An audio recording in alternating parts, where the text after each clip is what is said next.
raising the Here we roof. go. Yes, here we are. Shoko. Hello. It's so good to see you. So So lovely to see you, it's so Meredith. good to see you. I've been doing these LinkedIn Lives with all the Confidently Speaking members. And Uh-huh. here we are on a Friday. You're a Confidently Speaking member. And I'm just excited to give each one of the members an opportunity to share who they are, what drew them to the group, attracted them to the group. And you and I, just before we got on this live together, we made a discovery, which was that you were the very first member Woo. of Confidently Speaking. And it's amazing. It really It is. is amazing. We met when I was teaching improv at the Pit here in New York City, which is the Yes. People's Improv Theater. And you were my student. Yes. And that was in 2018. Yes. And then the pandemic hit. And then I suddenly, there's no reason whatsoever, but somehow, I have to reach out that woman who the teacher at the Pit. I must. And then what I did, because I didn't remember your name, unfortunately, so I went back to my archive email because we have some communication through Pit. So I really went through all the email back a couple of years, and they find your name. And then how can I find her? And then I went back to LinkedIn and finding you. There I was on LinkedIn. Who would have thought? Exactly. And it was right when I started Confidently Speaking, because I was thinking, I was like, okay, what am I going to do during this pandemic? I think it was the second year in. So it had to have been like 2020. Yeah, 2020. Yeah, I think so. Yeah. So Confidently Speaking is almost 5 years old, and you've been in that community. And I know you, and the thing that's really beautiful about the community is that people will come in for a long period of time, and then they might leave for a while, and then they come back.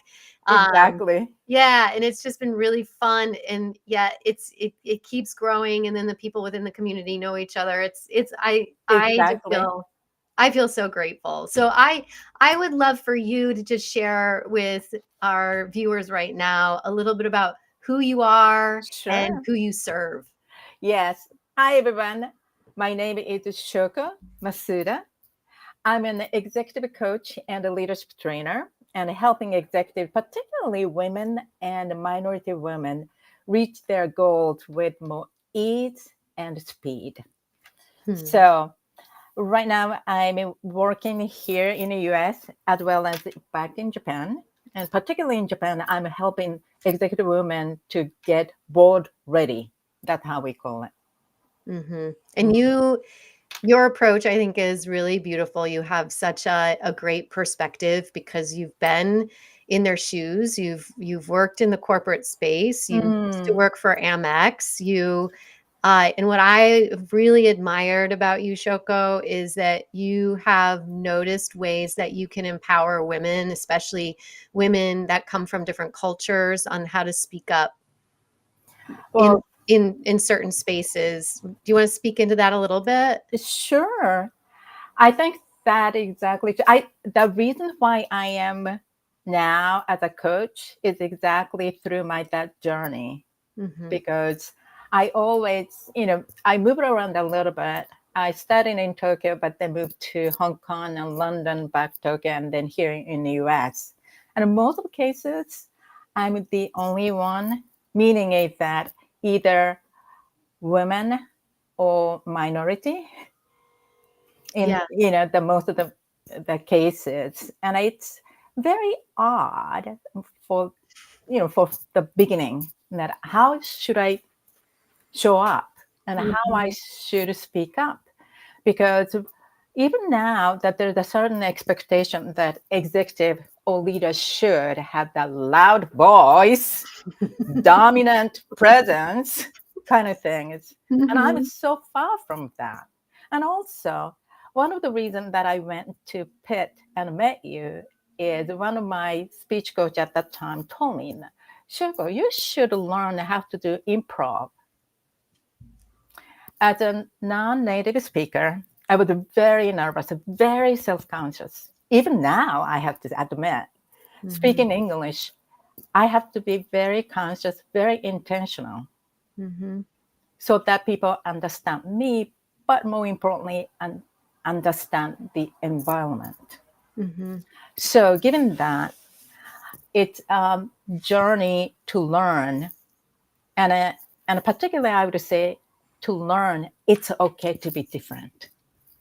Mm, beautiful. It is okay to be different because we don't want everyone to be the same. Mm. It's boring. Indeed. It's boring when everybody's the same.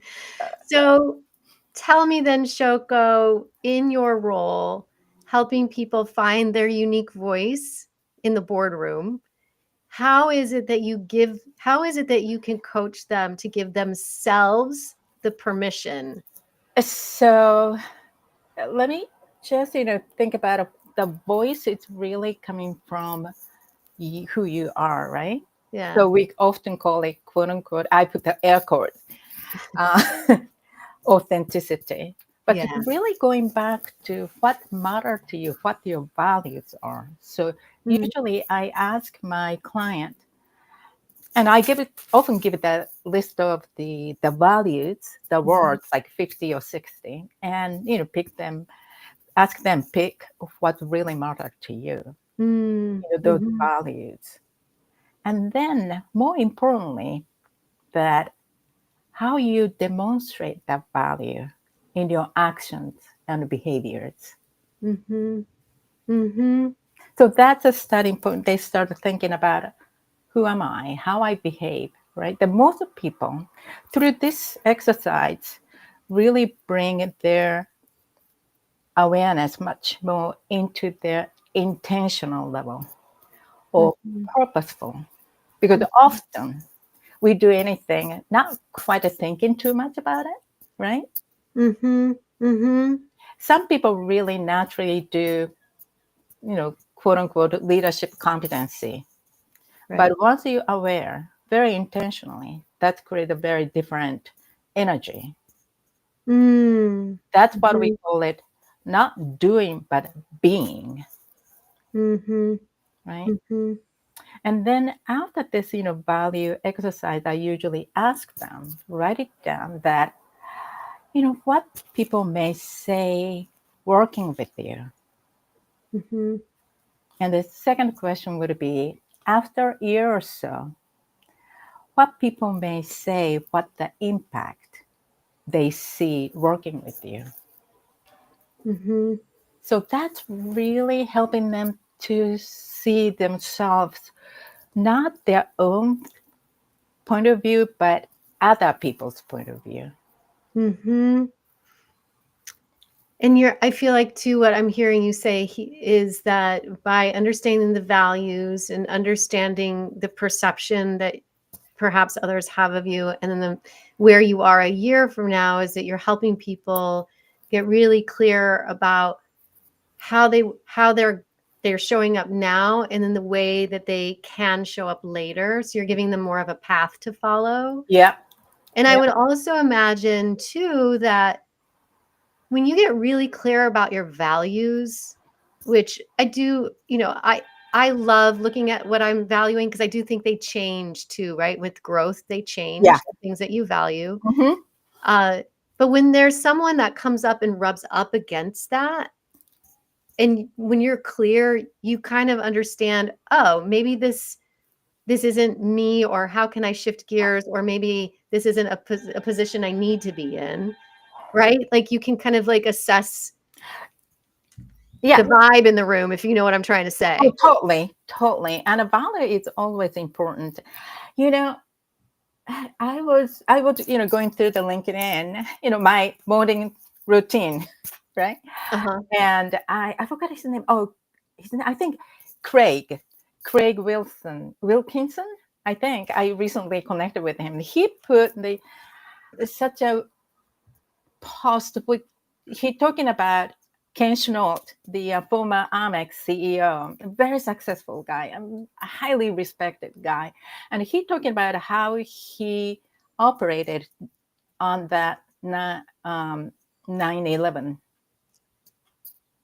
So what he said, just make that pause short. What he said is very short, and that in the breast crisis, you can't operate based according to manual. Right. You have to operate based on your value and empathy. Mm. And I think that's very true. And sometimes the people say, have you heard this kind of statement? People saying that, oh, the crisis time is a time that built your character. Have you heard that? Yeah. Yes, I have. Yeah. And that's such a lie. Tell me more. Tell me more. Because that crisis moment is the time that it reveals your character, not building. It's too late. Oh, beautiful. It is too late in that moment. You got people's true colors shine through in the moment of crisis, I believe. Exactly. Yeah. So Exactly. it's kind of a muscle that you need to be developing Oh, throughout your life and the true colors shine through. That's a very good point. exactly. Exactly. Definitely. Exactly. And I think, that's why I always go back to your confidential speaking improv training program. Mhm. The reason that I think it's incredibly important that spontaneity is another kind of muscle. Oh, it definitely is to be able to adapt on the fly, but Mhm. to have that muscle worked, right? So it's just not adapting and being reactionary, two totally different things, I believe, Totally. right? Totally. And this is one of the things is that when I do training, I always use one of the improv, warm up that you bring to. Oh, good. I I love hearing that. and particularly when I do the Japanese, the executive women, Mhm. you know, they always try to be right. Mm. So improv, it just, they just like, It's difficult, right? And we see that even in the group for people who've been or pretty seasoned at it. Like you can see the wheels turning right. in these impromptu moments Mhm, because we do as human beings, and I would imagine culturally it varies, right? Because I know mhm, you've said to me in Japanese culture, there's this idea of perfectionism, mhm. right? So what happens is people automatically think that they're like right or wrong. They don't want to be wrong, but there's nothing to be wrong. There's no wrong Exactly. answer. Uh, We're it- making it up. exactly. I think in that training, I really want them to take a bit of risk. Yeah. The one of the exercise that it's really funny is that you do some kind of the body movement, Oh, yeah. and then and then say your name, and then second person just memorize whatever they did and say their name and do their Should own. we do it? Of course. Should we do it? And Of hi, course. Melanie. Good to see you. If people have questions too for us, you can throw those in the chat and we will respond to Yeah. you. But before we're gonna do a little we're gonna Exercise. show you an exercise that we do in the class. Are you ready? So I'm gonna invite you, Shoko. I want you to share with me your name and a gesture that best represents how you're feeling right now. All right, with Okay. your name. With your Okay. name. Okay. Are you ready? Go Okay. ahead. And Okay. I'll do it too. You go Okay. first though. Okay. And then I'm Shoko. going to repeat that back. Shoko. Excellent. Now I'll do mine. Meredith. Then I do Shoko. Melody. Yes. So Beautiful. I do this in Uh-huh. that executive, women in in Japan. They're board ready people, so quite senior, and they're really frightened, and they're so like this. Oh, I have to remember. I have to remember. And I ask them after the exercise. So what happened if you forget? What happened when you forget? And then they said, oh, we just do it again. Or, oh, somebody helping me, Yes. right? So Uh-huh. it's not a big deal. Yeah. It's a game. I told them it's a game, but everybody would just in the training setting, everybody tried to prove they are right. Mhm. You can really feel that energy, which is okay. But particularly in that culture, Mhm. you really have to a little bit loosen up. And I think that's the bit of the courage. I always say that you don't need confidence. You need a Mm, courage, because then you keep doing this and then you build muscle of confidence. yes, the courage. You have to be courageous in order to take those first steps, and then once you take those steps, that's when the confidence starts to build. But you have to keep doing it. You have to keep being courageous Correct. and brave. I love that. And Yeah, it's so true. It is so very true. true. And the thing too, Shoko, that I love that you brought this up because yeah, we do exercises in the group, just like you do with your groups. We do these exercises. They have no real world consequences, right? Mm-hmm. But Mm-hmm. then but then I always ask the question, how is this though applicable in real world situations? And yeah, some real world situations are going to be a little bit more high stakes. Mm-hmm. So what have you been doing to practice so that when you get to that more high stakes situation, you can you can be more present? Ah, so that's the word. The so Hmm. critical. I think a couple of weeks ago, I might put that in LinkedIn post that it's good that you practice, because practice give you confidence. Hmm. But and often people want it to be perfect, Hmm. and being perfect, you really focusing in so your attention yourself, Yeah. not your audience, Yeah. and Yes. that's really losing your being presence, Yeah. because you started thinking about what's next, not in that moment. And I tell you, I learned. So I think I'm doing Japanese tea ceremony, Yes, definitely. Yeah. right? Hmm. And at the very beginning, I was horrible. so so tea ceremony, there's a procedures, right? Hmm. One Hmm. action at a time. So what I did, I remember I really memorized all the procedures. So I feel like, oh, I know exactly what's next, right? So doing that. But one day I doing this, I just, uh, using the whisk to Hmm. making green tea. And and then my teacher suddenly said, Shoko. I said, yes. What are you looking at? You are making tea using whisk. Your eyes should be into the tea ball, but your eyes went to the teapot because you're going to add more hot water. So you're already thinking next movement while you're doing something. And that's a moment to me like, holy moly. So that's why tea ceremony is such a practice for me Yeah. to really focusing on one thing at a time, always one thing at a time, Hmm. to be present. Does That that is make sense? It makes perfect sense. Yes, it's being in the moment. It's also what I love about improv. That's also Mm. what I'm hearing you say too, is that and this is what a lot of people don't realize is that improv, yes, you're making things up on the spot, but you have a structure, right? Mm-hmm. So that you can create within that structure. Just like a Japanese tea ceremony has a structure, you have these sets of you have steps that you go in.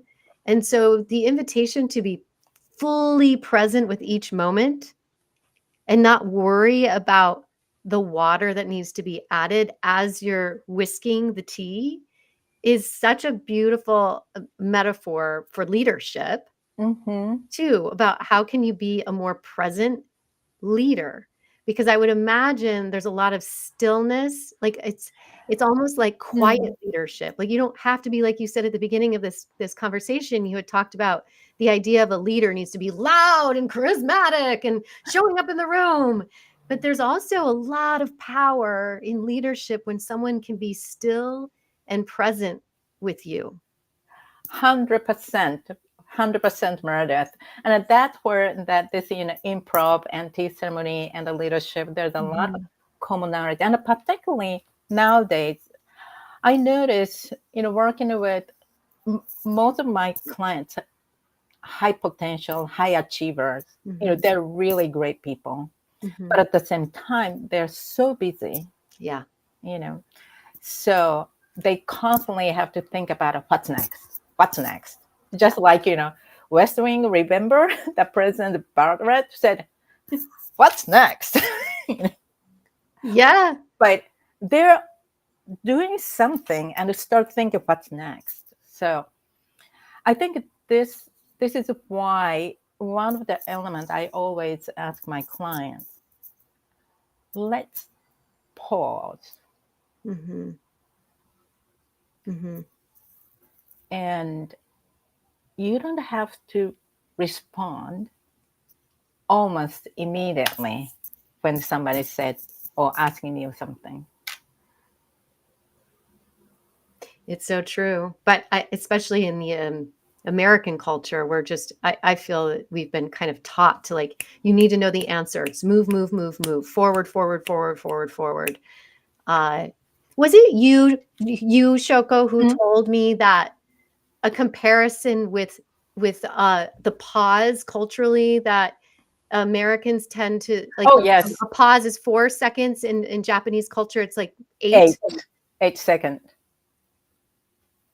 I have told that. I have shared that with rooms that I have done facilitations in, Uh-huh.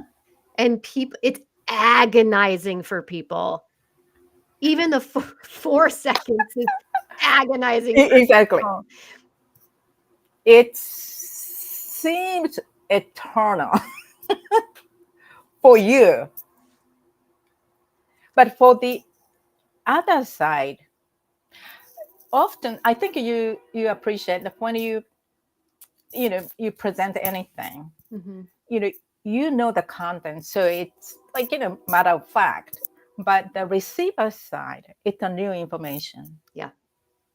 Yeah. So having a bit of pause is the time to really digest. Mhm. This is the we call it, give them space for yourself, but for the audience as well.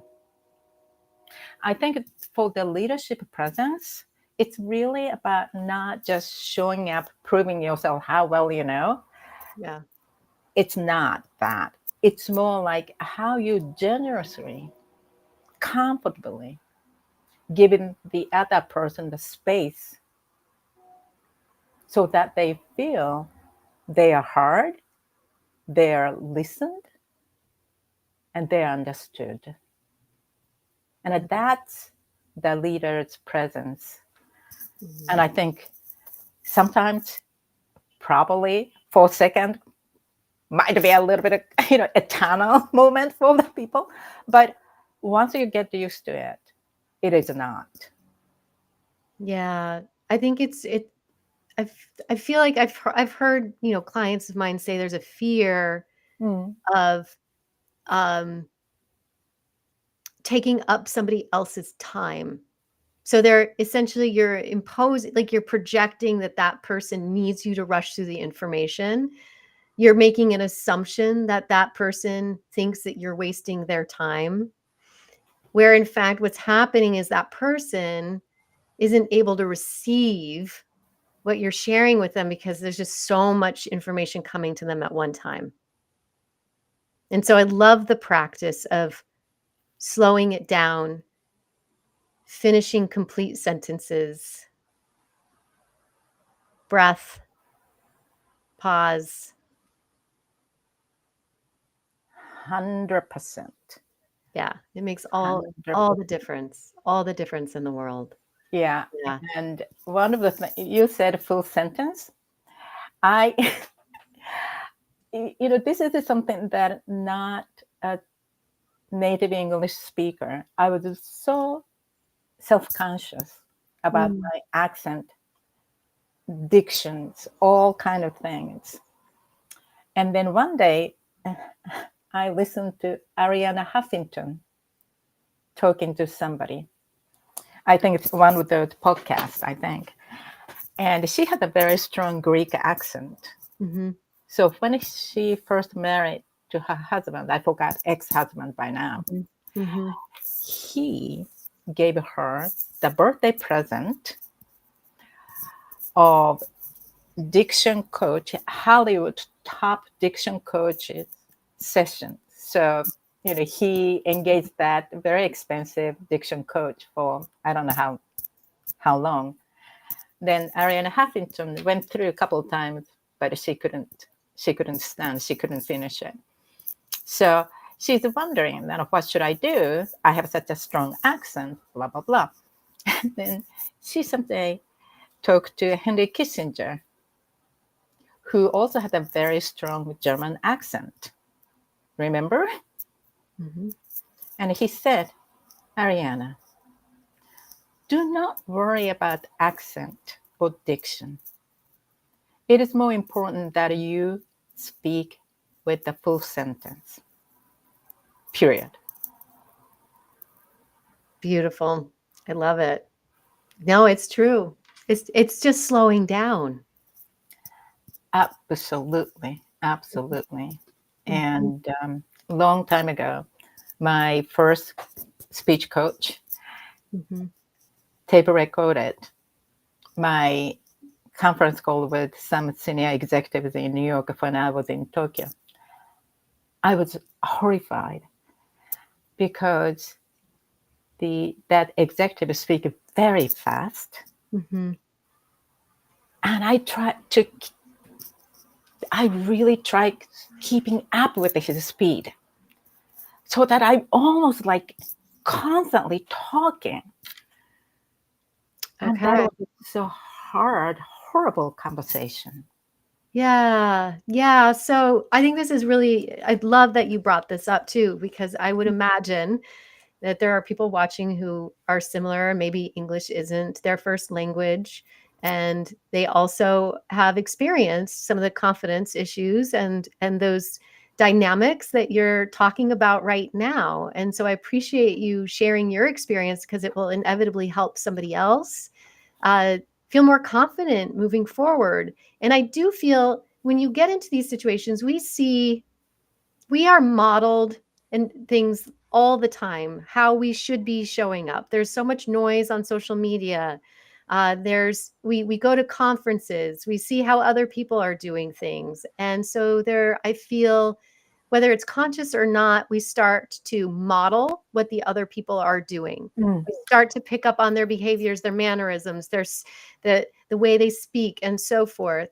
And where some energetic matching I feel is important to connect with somebody, it doesn't mean that you have to abandon what you know is going to be the most comfortable and the most effective way for you personally to communicate so that you can best serve that other person and best serve the audience. And so I really love what you just shared there because I feel like that's important for people to understand. And I think that's going back to how you show up, Yeah. how you create your own voice. Hmm. Yeah, it's your own unique voice. We don't want you to sound like everybody else. That's boring, Exactly. right? And it's okay to be different, right? We want you to bring your gorgeous, creative, amazing, wise self, right? 100%, That's what we 100%. want because you have a history that nobody else has. And everybody bring the different color, so it's almost like mosaic to Yes, make it a beautiful picture in the room. most definitely. Most Mm, definitely. mm, mm. Well, I will say what I admire about you, Shoko, is that I've known you now for 5 years, almost longer than five, Oh, longer wow. than five, because we met at the pit in 2018 as That's we true. promised at the beginning. True. And what I love about you is that you are courageous and you are always looking for new opportunities and you yes and those opportunities. You did a speak event with me where you spoke, you did a 10-minute talk, you've applied for TED Talks. By the way, if you're a TED producer and you watch this, you need to book this woman because her tea ceremony and how she combines what she's learned as someone who's certified to deliver these tea ceremonies and her leadership skills is just stunning. It is stunning. the work that you've done there. And that you took an improv class, you yes anded to that, you show up to confidently speaking. You're always like, your curiosity leads you to these really beautiful spaces. And I admire that. Thank you so much. And also, I think everything is serendipity, right? Hmm. And you have to trust that. Yeah. You trust the process. If you keep showing up and keep being courageous, things are inevitably going to happen for you. 100%. It's just so rich, Yeah, it right? really is. It It is. really It is. is. It is. Well, I'm curious, Shoko, before we Mhm. bow out for Yes, our talk today, first of all, how do you feel? I'm good. It's Good. Friday. It is Friday. It's Friday, It is Friday. For all, yes. right? Right. Thanks for doing a LinkedIn Live with me. I want to just explain to our audience too that I do these because this is another way that we get to practice our voice. This is another way we get to show up. And so thank you for showing up and using your voice in this live space, because for some people, I would imagine this isn't the easiest thing to do. So thank you. And also, I want to say thank you because you're coming to the retreat that Yes. Jamar Jones and I are co-hosting in Denver, Colorado next month. I'm very excited about that. And that's going to be another opportunity for you to be on a stage. Yes. Everybody, if you have not looked at Meredith's retreat in Colorado, you should and you must sign up because it's going to be a lot of fun. Mm-hmm. And it's such a great opportunity to brush up your stage presence as well as presentation and just speaking up. Yes. Yes, speaking up and out. And it'll also help you as a entrepreneur or as someone who's working in organizations to really polish up your personal brand so that you can 100%. show up using your authentic voice and showing up, showing your what you value and who you are and how you want to be seen in the world. So I'm very excited about it. I'm excited you get to be there with us. And thank you. Joelle, hello. It's good to see you. Bring your uniqueness to the world. It Yes, wants yes. it. Joelle's also a Confidently Speaking member. And Joelle has been killing it this year, speaking and moving and grooving in the AWS Amazon space and also other spaces. So bravo. Oh, Bravo. and also Melanie. I used to work with Melanie so closely. I put today's photo in the LinkedIn. So see that. And oh, Chizuko, she is my tea peer student. So we are going to have a tea ceremony soon. So, and she also doing tea ceremony at the church. I forgot what church, but she does those kind of things. Awesome.